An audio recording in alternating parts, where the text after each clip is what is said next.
Bienvenue, chers téléspectateurs, dans l'interview d'Africa 24 qui reçoit M. Jacob Ouédraogo, ministre de l'Agriculture et des Aménagements hydrauliques du Burkina Faso. Soyez le bienvenu, Monsieur le ministre. Merci, madame. Alors, vous avez sur cette table une question qui vous est adressée. Est-ce que vous pouvez la lire à voix haute, s'il vous plaît? Quel état des lieux faites-vous du secteur agricole?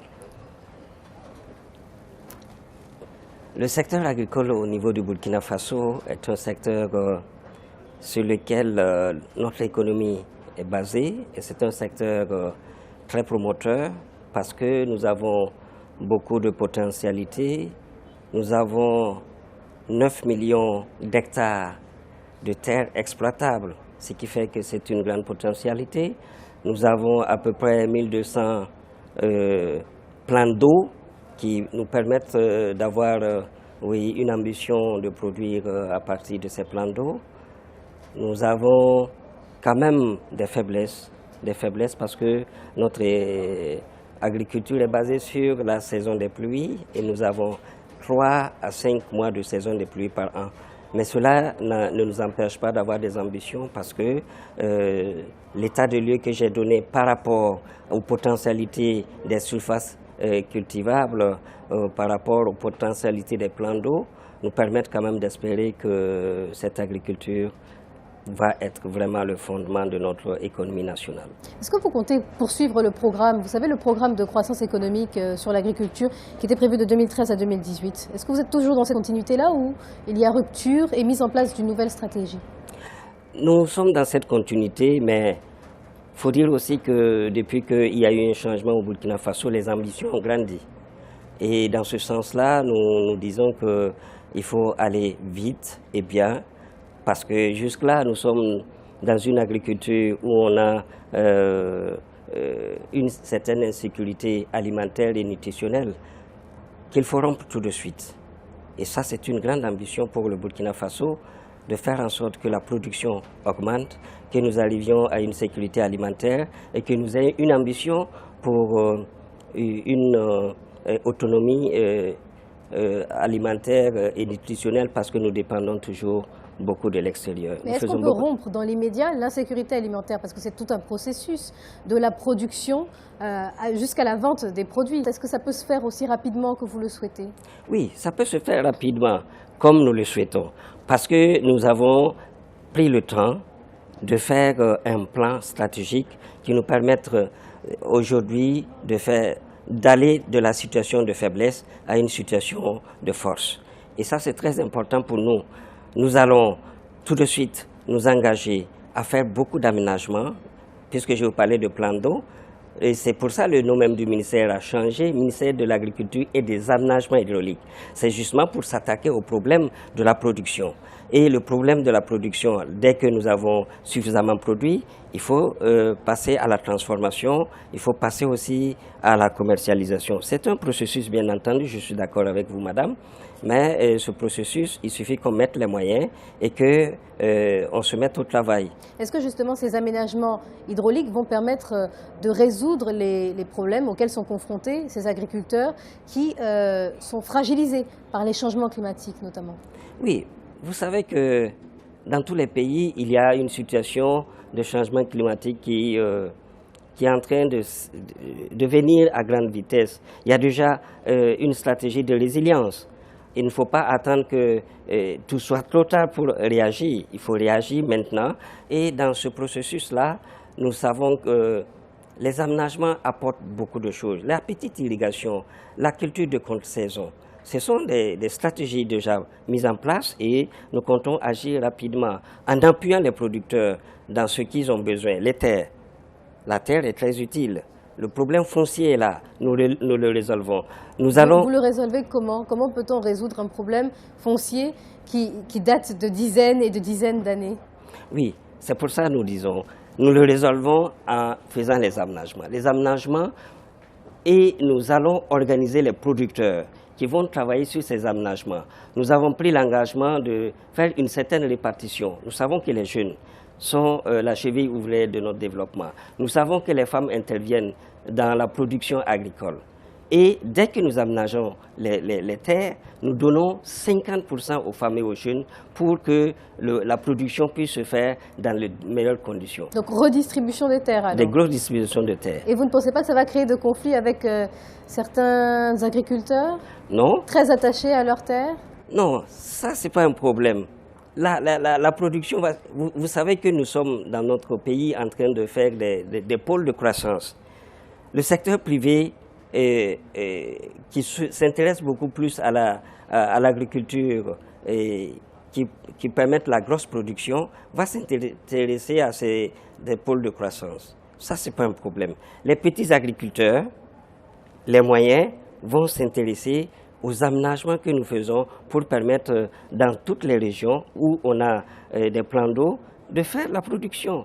Et on peut les installer sans qu'il y ait de crise entre les propriétaires terriens et les producteurs qui sont là, qui sont organisés en groupement. Et comment vous comptez aider justement ces agriculteurs qui estiment qu'ils achètent trop cher les intrants et que leurs produits, à contrario, sont revendus à un prix trop bas? Les subventionner, c'est possible? Oui. On ne peut pas promouvoir l'agriculture des petits producteurs de l'agriculture familiale sans subventionner. Il y a les intrants qu'il faut, les intrants de qualité, c'est-à-dire les engrais, c'est-à-dire l'assemencement amélioré. On ne peut pas le faire sans subventionner. L'État prend l'engagement de trouver la bonne qualité en faisant en sorte que la recherche s'implique dans le choix des paquets technologiques, que les structures administratives accompagnent les producteurs dans la mise en œuvre de ces paquets technologiques en apportant les engrais de qualité, parce que nous savons que sur nos marchés, il y a des engrais qui ne sont pas de qualité. Et ça, c'est le devoir de l'État. Il faut que l'État s'implique afin que nous puissions booster la production et la productivité. La quête suivante, s'il vous plaît, Monsieur le Ministre. Qu'en est-il de la diversification de la population agricole?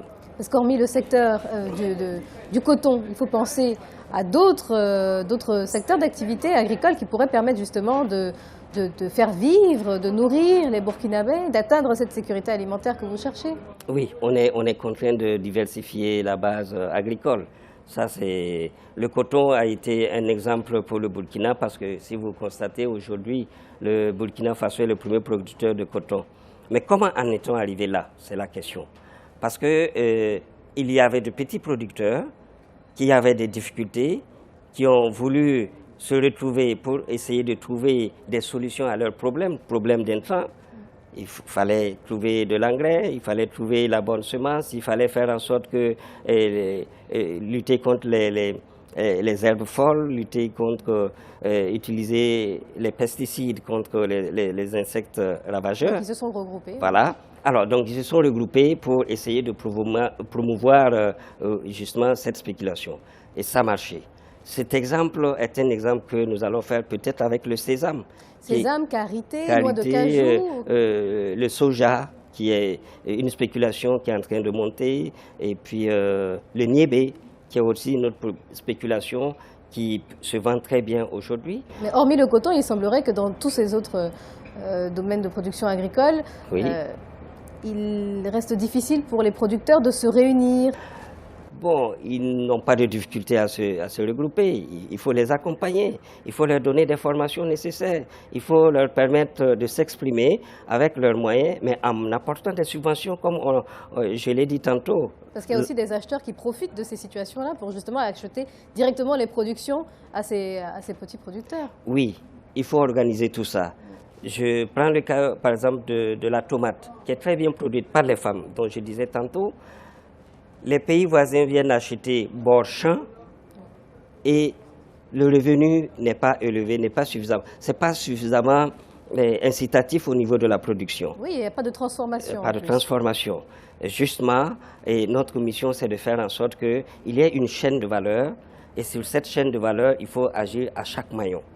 Et la production, on va agir sur la production, on va agir sur la transformation, on va agir sur la commercialisation et faire en sorte que chacun puisse dans son secteur ou dans son maillon bénéficier de tous les avantages possibles. Alors on va terminer avec la question Joker, Monsieur le Ministre. Oui, madame. Vous souhaitez promouvoir la production agricole, vous tentez de mettre en place un certain nombre de mesures qui doivent redynamiser ce secteur et pourtant, il semblerait qu'il n'y ait même pas au Burkina Faso une banque dédiée à l'agriculture. Oui. N'est-ce pas paradoxal? C'est pas paradoxal parce que nous avons déjà pensé à cela. Et si vous écoutez, si vous avez suivi un peu la campagne de notre président, M. Marc Roch Christian Kaboré, la première des choses, c'est de mettre en place une banque pour l'agriculture, pour pouvoir aider la femme, pour pouvoir aider le jeune, pour pouvoir aider le petit producteur. Je prends ce mot entre griffes, le petit producteur. Alors, donc, en ce moment, ce système est en train d'être mis en place. Et il faut reconnaître qu'il faut trouver des ressources. L'agriculture ne peut pas se développer sans ressources, ça vous le savez bien. Ça va vous prendre combien de temps alors? Au sein de la population, nous avons tenté de trouver des solutions palliatives en attendant. Peut-être que vous avez déjà entendu parler du warrantage. Le warrantage, c'est une manière de trouver des financements au niveau même du paysan.